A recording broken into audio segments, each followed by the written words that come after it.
the private transactions of their customers for suspicious charges on the basis of political and religious expression. So what does this mean? This means the federal government, using FinCEN, had flagged support for the President of the United States, Donald J. Trump, because remember, he was still president on January 6th. And this was flagged as an indicator of terrorism or extremism. And this included anybody who supported MAGA or Trump. Maybe if you bought a MAGA hat, or if you bought like a Trump 2024 t-shirt or anything like that, those keywords related to that could have been flagged. Or, for example, if you bought a religious book, if you purchased a Bible, well, it's for some reason they say that, well, if you buy a Bible, you might just be an extremist because for some reason they labeled the President of the United States at the time, Donald J. Trump, as an indicator for terrorism or extremism. And it also flagged subscriptions to other media containing extremist views. And look, given how broad the term extremist is being applied, the concern for that is that this could have included people just subscribing to independent news channels. Maybe, who knows, maybe I'm included on that for all we know. Now, look, if this is true, if, again, right now they're going to call this guy in to testify, the head of FinCEN. If it's true the Biden administration was actually doing this, this would mean the federal government may be violating basic constitutional rights, yet again, of Americans on their political views and on their religious beliefs. That would be deeply illegal on both sides of it. We probably wouldn't see anybody go to jail with it, but at the very least, we could see some maybe new regulations coming about to make sure this doesn't happen further. It is possible there will be some criminal charges. I'll explain that in a minute. But basically, currently, we'll get into that. This would fit into the bigger picture of what we see in the Biden administration doing elsewhere. You might remember we showed you, training slides from the U.S. military after Biden came into office that labeled evangelical Christians as extremists. We saw other materials in the Biden administration that labeled Catholics as extremists, and there's a lot more to it. His path to re-election. Competing for New Hampshire Republican voters, former President Trump and Nikki Haley, both questioning each other's fitness for the job. At a recent rally, Trump confusing Nikki Haley with Nancy Pelosi, blaming her for security failures on January 6th. But still, Trump maintains a commanding lead in the polls, aiming to slow Haley's momentum heading into next month's primary in her home state of South Carolina. Voters in New Hampshire going to the polls, governor falling far behind frontrunner Trump, now endorsing the former president's re-election bid. Reacting to the news, Nikki Haley wishing DeSantis well, saying it's, quote, now one fella and one lady left. On Capitol Hill, there's a She frequently visited Tiananmen Square and witnessed police pushing, beating, and arresting Falun Gong practitioners. The one thing that I remember very clearly is one of the times when I was there, I saw them arrest and beat a female practitioner, and there was like a police barrier type of fence. And there was a policeman who pushed her against it and did this very violently many times until she just fell and collapsed on the ground, like he crushed her. And that was very, very shocking. And later, when I came back to the UK, I learned that on that day, a practitioner died on the square, and I had the feeling really it was her. It was so unreal. They were purchases tied to MAGA, religious books, and others for alleged extremism. Well, there's actually even more to it. It's even extended to certain types of purchases or even purchases from certain stores. Let me show you. Jim Jordan said this on X. He said, in addition, the committee and select subcommittee have obtained documents showing that FinCEN, this federal agency, distributed slides prepared by a financial institution explaining how other financial institutions can use MCC codes, these designators, to detect customers whose transactions may reflect, quote, potential active shooters and who may include dangerous international terrorists, domestic terrorists, homegrown violent extremists, aka lone wolves. In other words, they were suggesting that maybe Trump supporters were just going to be terrorists. And remember the way they were flagging the entire J6, event as being an act of insurrection. That included just about anybody who supported the President of the United States at the time. It notes that, for example, these slides that were used to instruct these institutions, the slides instruct financial institutions to query for transactions using certain MCC codes, such as, for example, because remember we said that they had these codes, 3484 referred to small arms, meaning you bought a firearm. 5091 referred to sporting and recreational goods and supplies. You getting that? Briefly on that, there have been mainstream media articles suggesting that canning your food or pickling or buying surplus of goods in case there's a disaster, that these are all indicators of a potential extremist.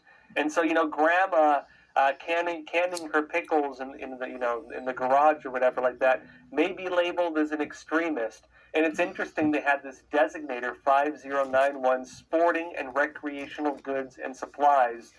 It also included keywords such as Cabela's and Dick's Sporting Goods.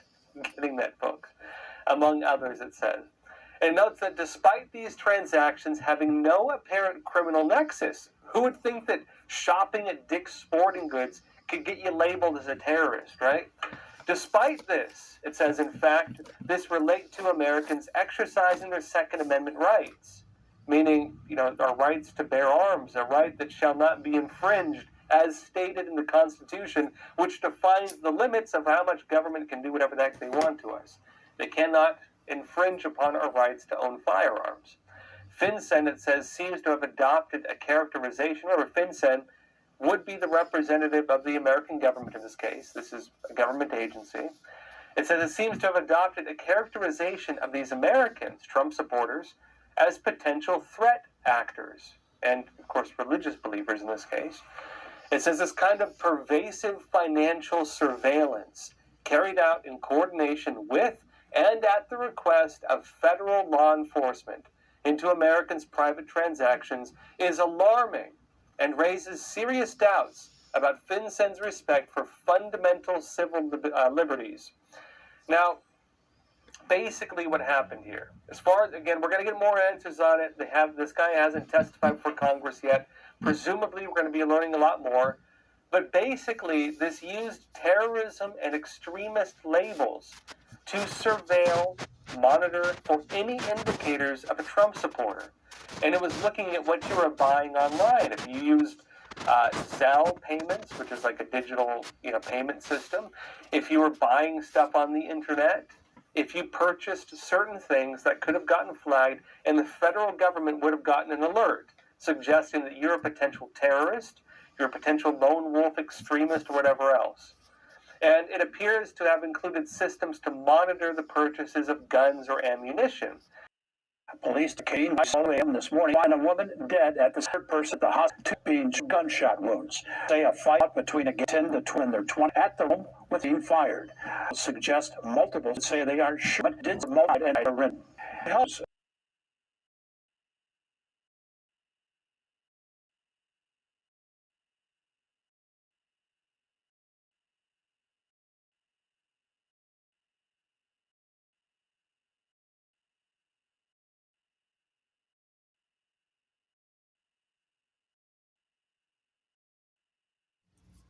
Did you know in the Bahamas, they still pray in school in the mornings? And I don't believe that it was an atheist that complained about not wanting his child to hear a prayer first thing in the morning. I believe it was a communist. That's where this country started going down the friggin' drain. Right there, taking the prayer out of schools. It was discovered during her treatment for breast cancer. Doctors reportedly analyzing the test to see if the skin cancer was caught early.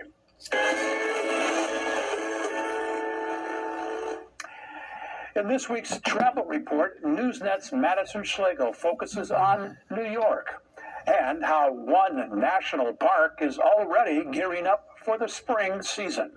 TravelHost.com brings you this week's travel report, and New York's LaGuardia Airport is offering travelers a brand new lounge with an emphasis on relaxation.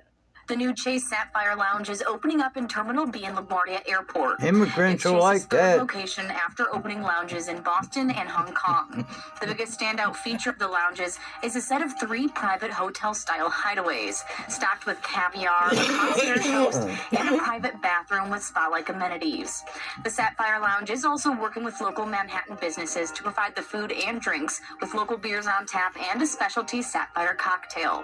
And away from New York City, upstate New York has some of the best resorts to hit the ski slopes. There's more than 50 different ski resorts nestled in upstate New York. 跟我讲这些非暴力者的他们的忍耐力和他们舍弃的东西。那我不是 Martin Luther King， 我也不是甘地，但是那些历史人物，如果他们因为他们的父母的怕，不做他们历史上应该做的一切，那我们这个世界会是什么样的世界？然后我就发了这个信给他们，然后就睡着了。第二天早上我起来，我心里有很明确的一个感觉，我知道我父母给我回答，而且我知道那个回答是很正面的。我就打开了我的信箱，哎，果然有他们的 email， 然后写了一句话：我们了解，我们支持你。 Historic performance in the Iowa caucuses. Donald Trump will see if that momentum continues in New Hampshire. Voters there cast their ballots on Tuesday. Trump is leading in polling averages, but some recent polls suggest former UN Ambassador Nikki Haley is drawing closer, while Florida Governor Ron DeSantis polls in a distant third place. The story on the Democratic side, not as competitive, but still some intrigue. Minnesota Congressman Dean Phillips is attempting to primary President Joe Biden, and New Hampshire offers some opportunity, with President Biden's name not appearing on the ballot in this primary. The president looks to win the New Hampshire primary as a write-in candidate. The president's campaign protesting this contest because it's being held ahead of South Carolina's Democratic primary. In Washington, I'm David Abe for Newsnet. November 20th, 2001, to hold a big banner together.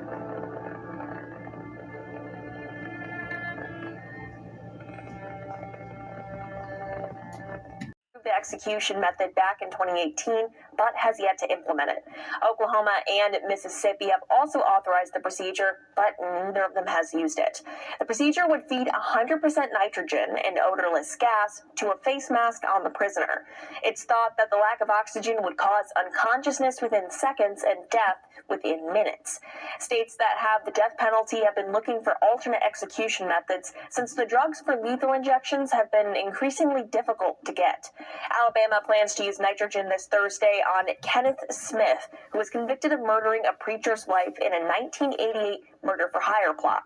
Smith survived a lethal injection execution attempt in 2022 when the execution team couldn't successfully connect the second of 2 intravenous lines. And cowboys are back in town.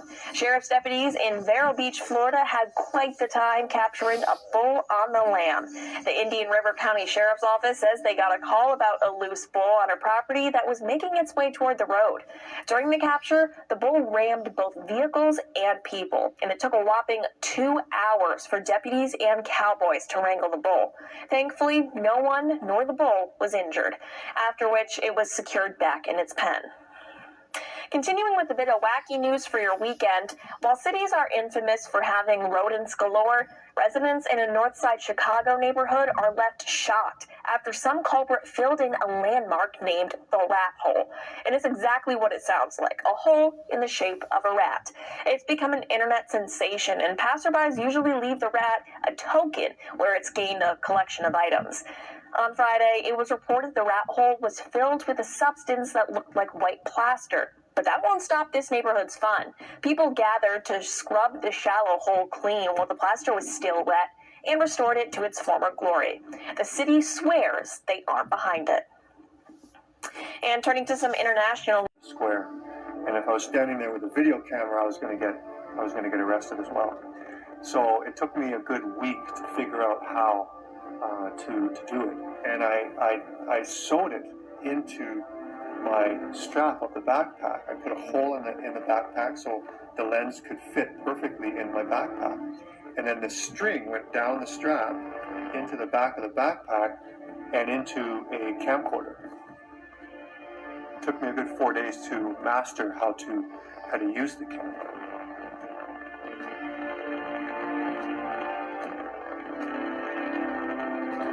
The Second Amendment. Now, look, Congress right now, under the Congressional Judicial Committee and under the Weaponization of Government Committee, they're investigating it. They're looking into this and also the bigger picture. And we're very likely going to learn a whole lot more once this guy goes to testify, the former head of FinCEN. And aside from Congress looking into this, we could also expect possible criminal investigations.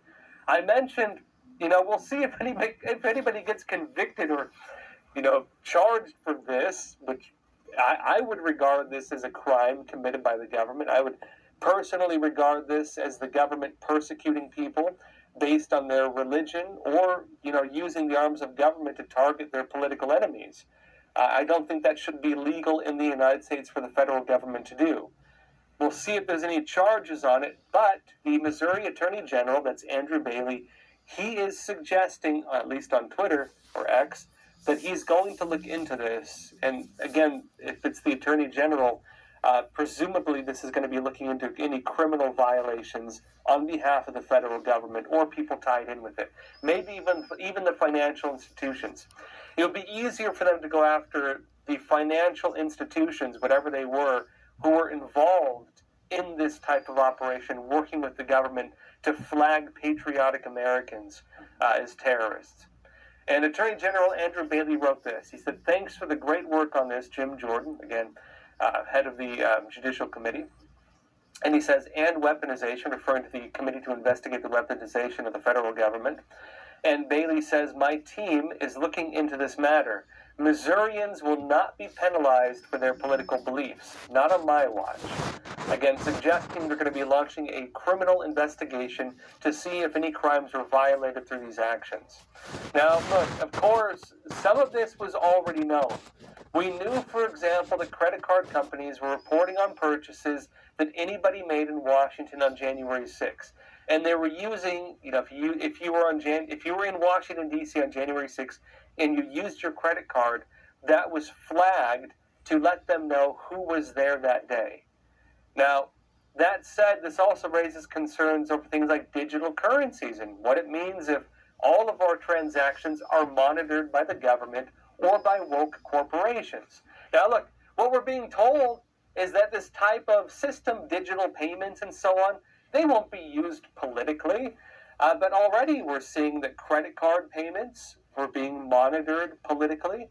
We're seeing that Zelle payments, which would be a digital currency, or something like that, were being monitored politically. And in light of this, well, we're wondering, what the heck? What if they launch these CBDCs, these centralized bank digital currencies? Will these banks, these financial institutions, carry out the same type of action to punish us? If we want to buy stuff from Dick's Sporting Goods, or you buy a Bible, or you buy, a campaign jersey for, your president of choice. Trump recently said in New Hampshire that he is not going to allow the creation of a central bank digital currency because of this.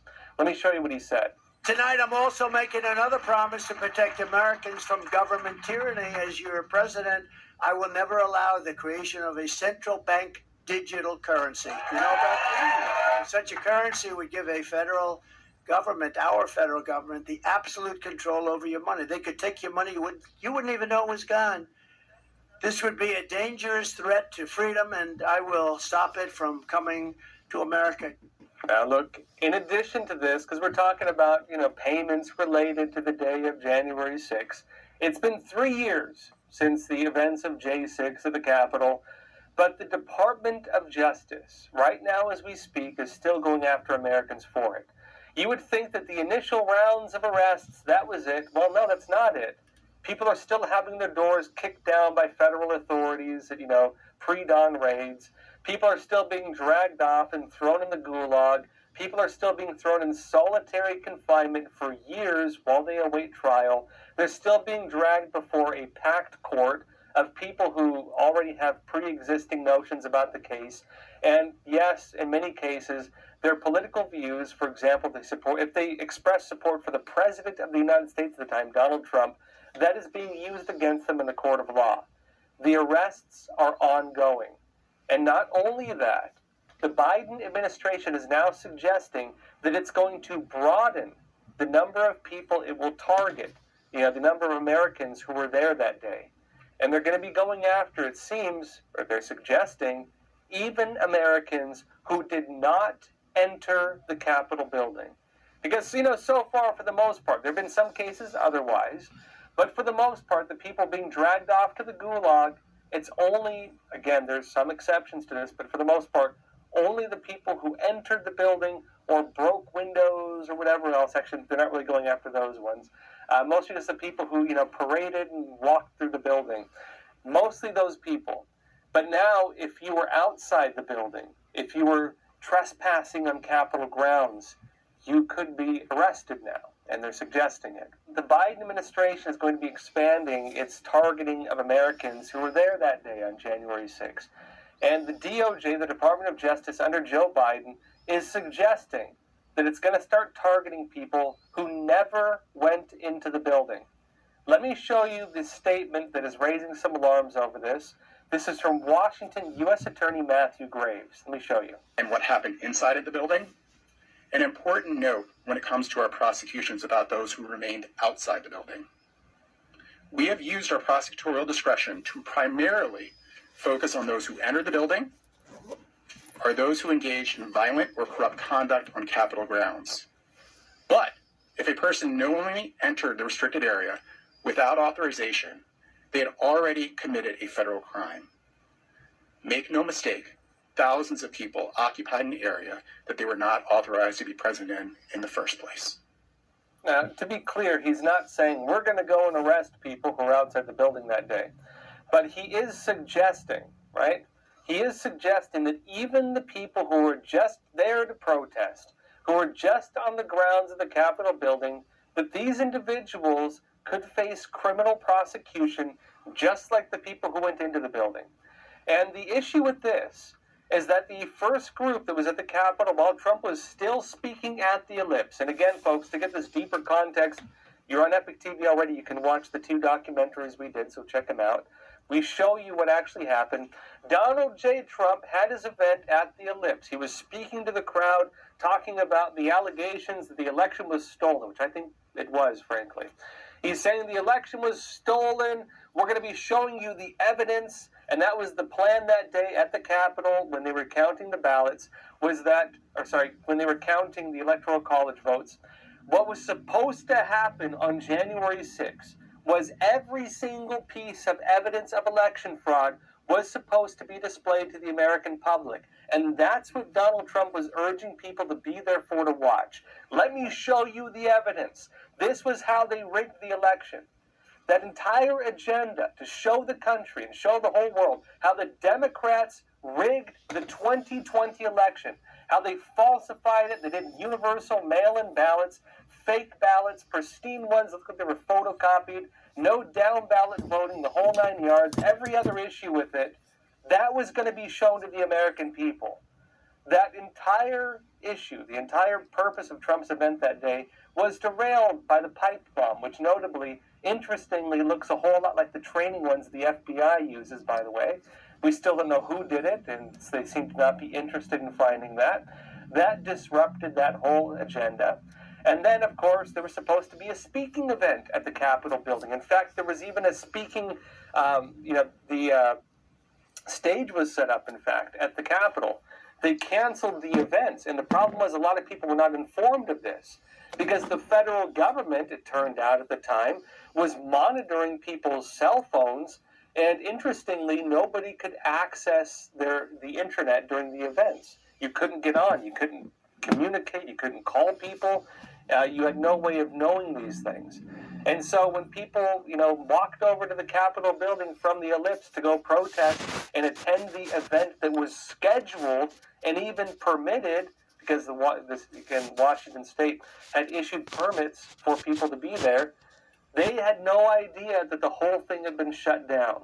And little did they know as well that while Trump was still speaking at the ellipse, there was a second group of protesters who went to the Capitol building and they tore down the little bicycle barriers that were set up. They didn't have no-climb fences because Pelosi and all of them didn't want the bad optics. They pulled down the little bicycle barriers. They walked by the small handful of police who were severely outnumbered and were begging for support. And the Democrats who were there that day refused to give it to them. Like Pelosi, for example, was again the House Speaker, and also like Muriel Bowser, again the mayor of D.C., refused to give them the support. And then they tore down the signs, the protesters, indicating that people were trespassing. So people had no idea that they were trespassing. And then when these protesters, again, who were attending the event with Trump, walked over to that building, and where, again, their scheduled event was, and where there was even a speaker stage set up, they had no idea that they were violating the law.